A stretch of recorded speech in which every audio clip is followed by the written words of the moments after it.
Hello दोस्तों, आप सभी का फिर से अपने इस चैनल पर स्वागत है। मैं आशा करता हूँ आप सभी स्वस्थ, मस्त और तंदुरुस्त होंगे।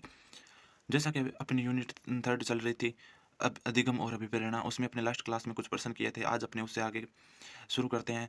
तो आज का पहला प्रश्न हो जाएगा, डिसलेक्सिया मुख्य रूप से की समस्या से संबंधित है, यानी डेक्सलेसिया किससे संबंधित है? सुनन विकार से, पढ़ने से, और 3 नंबर दिया बोलने से, और 4 नंबर दिया बोलने व सुनने से। तो इसका अपना राइट आंसर क्या हो जाएगा? डेक्सलेसिया किससे संबंधित है? पढ़ने से। नेक्स्ट क्वेश्चन अपना बार-बार दोहराव से अधिगम को क्या मिलता है? बढ़ावा मिलता है। किस नियम से इसकी पुष्टि होती है? यानी बार-बार दोहरान से क्या होता है? अधिगम यानी सीखने में क्या होती है? वृद्धि होती है। तो यह किस नियम से संबंधित है? ऑप्शन नंबर ए दिया अभ्यास का नियम, बी दिया है प्रयास का नियम, सी दिया है दोहराने का नियम, और डी अनुकरण का नियम। तो इसका अपना राइट आंसर क्या हो जाएगा? ऑप्शन नंबर ए अभ्यास का नियम। नेक्स्ट क्वेश्चन, तत्परता का नियम किसने दिया था? तत्परता का नियम किसने दिया? ऑप्शन नंबर ए दिया पावलम ने, बी दिया एबिंगहॉस ने, सी दिया थॉर्नडाइक ने, और डी दिया स्किनर ने। तो तत्परता का नियम किसने दिया? तो इसका अपना राइट आंसर हो जाएगा ऑप्शन नंबर 3। तो थॉर्नडाइक ने, किसने दिया था? थॉर्नडाइक ने। नेक्स्ट क्वेश्चन, प्रयास एवं त्रुटि में सबसे महत्वपूर्ण क्या है? यानी प्रयास एवं त्रुटि के सिद्धांत में सबसे महत्वपूर्ण क्या है? ऑप्शन नंबर ए दिया अभ्यास, बी दिया प्रेरणा, सी दिया लक्ष्य, और डी दिया वाद विवाद। तो प्रयास प्रयास एवं त्रुटि के सिद्धांत में सबसे महत्वपूर्ण क्या है? अभ्यास। यानी प्रयास और त्रुटि के सिद्धांत में सबसे महत्वपूर्ण अभ्यास हो जाएगा।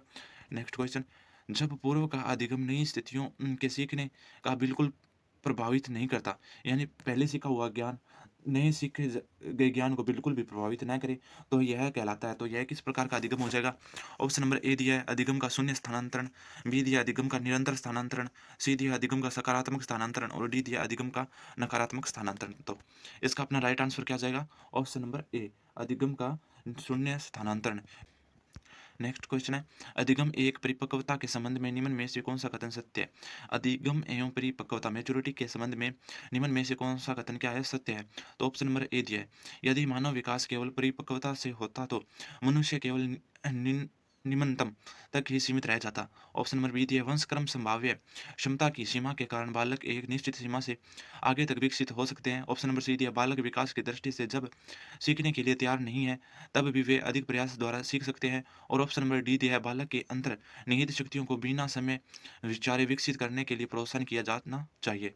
तो इसका अपना राइट आंसर हो जाएगा क्वेश्चन नंबर 27 का अपना राइट आंसर क्या हो जाएगा? ऑप्शन नंबर ए, यदि मानव विकास केवल परिपक्वता से होता तो केवल निम्नतम तक ही क्या रह जाता? सीमित रह जाता। नेक्स्ट क्वेश्चन हो जाएगा, यदि आपकी कक्षा का बच्चा सी को डी व डी को सी लिखे पढ़े तो वह कौन से रोग से पीड़ित है? तो यह कौन से रोग से पीड़ित हो जाएगा? तो 28। तो इसका अपना राइट आंसर क्या हो जाएगा? तो इसका अपना राइट आंसर हो जाएगा डिसलेक्सिया।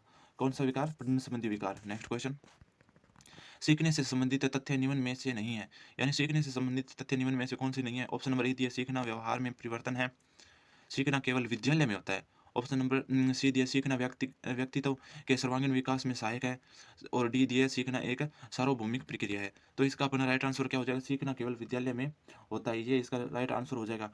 नेक्स्ट क्वेश्चन क्या है अपना, कौन सा सिद्धांत व्यक्त करता है कि मानव मस्तिष्क एक बर्फ की बड़ी चट्टान के समान है, तो कि अधिकांशतः छिपी रहती है एवं उसमें चेतना की 3 स्तर होते हैं। तो ये किससे संबंधित है? ऑप्शन नंबर ए दिया गुण सिद्धांत से, बी दिया प्रकाश सिद्धांत से, डी सी दिया मनोविश्लेषणात्मक सिद्धांत से, और डी दिया व्यवहारात्मक सिद्धांत। तो इसका राइट आंसर क्या हो जाएगा? मनोविश्लेषणात्मक सिद्धांत से संबंधित है। नेक्स्ट क्वेश्चन हो जाएगा, जिन इच्छाओं की पूर्ति नहीं होती उनका भंडार गृह निम्न में से कौन सा होता है? यानी जिन इच्छाओं आकांक्षाओं की पूर्ति नहीं होती उनका भंडार गृह कौन सा है? ऑप्शन नंबर ए दिया इंद्रम, बी दिया ईगो यानी अहम, सी दिया है सुपर ईगो यानी परम अहम, और डी दिया है इंदम या अहम। तो इसका अपना राइट आंसर हो जाएगा इदम। क्या हो जाएगा? इदम। नेक्स्ट क्वेश्चन, मनोविश्लेषणवादी सिद्धांत के प्रवर्तक है, यानी मनोविश्लेषणवादी सिद्धांत के प्रवर्तक कौन है? ऑप्शन नंबर ए दिया है कैटेल, ऑप्शन नंबर बी दिया आलपोर्ट, ऑप्शन नंबर सी दिया फायर्ड, और ऑप्शन नंबर 4 दिया साइमंड्स बी ने। तो इसका राइट आंसर हो जाएगा ऑप्शन नंबर 3। फ्राइड क्या है? मनोविश्लेषणात्मक सिद्धांत के क्या हो जाएंगे? प्रवर्तक हो जाएंगे। नेक्स्ट क्वेश्चन हो जाएगा अपना, पियाजे के संज्ञानात्मक विकास सिद्धांत के अनुसार संवेदी क्रियात्मक अवस्था होती है, यानी संवेदी क्रियात्मक अवस्था किस आयु से किस आयु के मध्य होती है? तो इस ऑप्शन नंबर ए दिया जन्म से 2 वर्ष के मध्य, ऑप्शन नंबर बी दिया है 2 से 7 वर्ष, सी दिया है 7 से 11 वर्ष, और डी दिया है 11 से 16 वर्ष। तो इसका अपना राइट आंसर हो जाएगा ऑप्शन नंबर ए, जन्म से 2 वर्ष के मध्य कौन सी होती है? संवेदी क्रियात्मक अवस्था होती है। नेक्स्ट क्वेश्चन हो जाएगा, पियाजे के अनुसार मूर्त संक्रियात्मक अवस्था का समय है। तो पियाजे के अनुसार मूर्त संक्रियात्मक अवस्था का काल या समय किस आयु का हो जाएगा? तो ऑप्शन नंबर ए दिया है 2 से 7 वर्ष, बी दिया है 7 से 11 वर्ष, सी दिया है 11 से 15 वर्ष और डी दिया है 15 से 18 वर्ष। तो इसका अपना राइट आंसर हो जाएगा ऑप्शन नंबर बी, 7 से 11 वर्ष। नेक्स्ट क्वेश्चन, सीखना व्यवहार में उत्तरोत्तर क्या करता है? सीखना व्यवहार में उत्तरोत्तर सामंजस्य की प्रक्रिया है। यह कथन किसका है? तो ऑप्शन नंबर ए दिया क्रो एंड क्रो का, बी दिया पियाजे का, सी दिया स्किनर का और डी दिया कोलर का।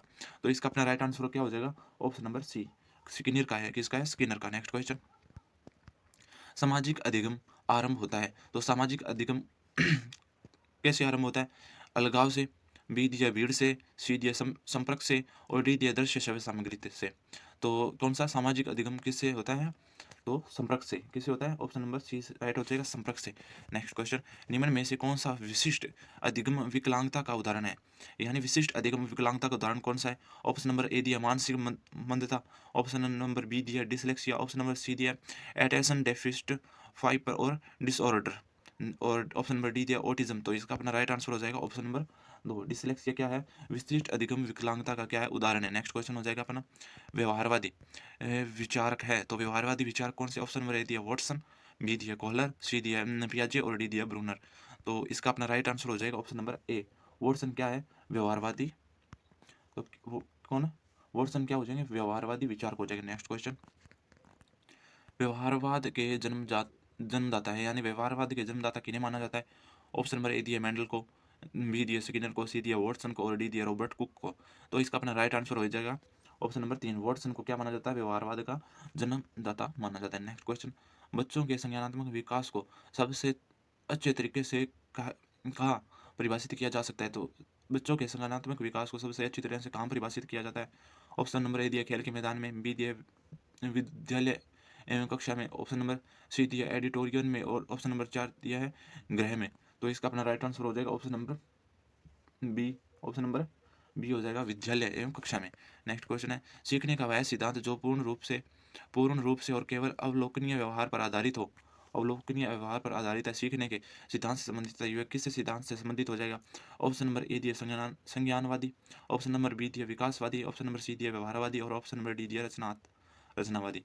तो इसका अपना राइट आंसर हो जाएगा ऑप्शन नंबर सी, व्यवहारवादी सिद्धांत से क्या है? संबंधित है। नेक्स्ट क्वेश्चन, और ये अपना क्या हो जाएगा? लास्ट क्वेश्चन है। तो नेक्स्ट क्वेश्चन हो जाएगा, अधिगम नियोग्यता का लक्षण है।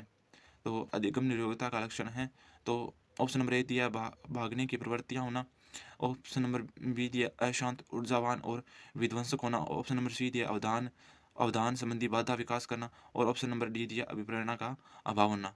तो इसका अपना राइट आंसर हो जाएगा ऑप्शन नंबर सी, अवधान संबंधी बाधा विकास। आज की क्लास में इतना ही। अपने यूनिट 30 के क्वेश्चन कर लिए।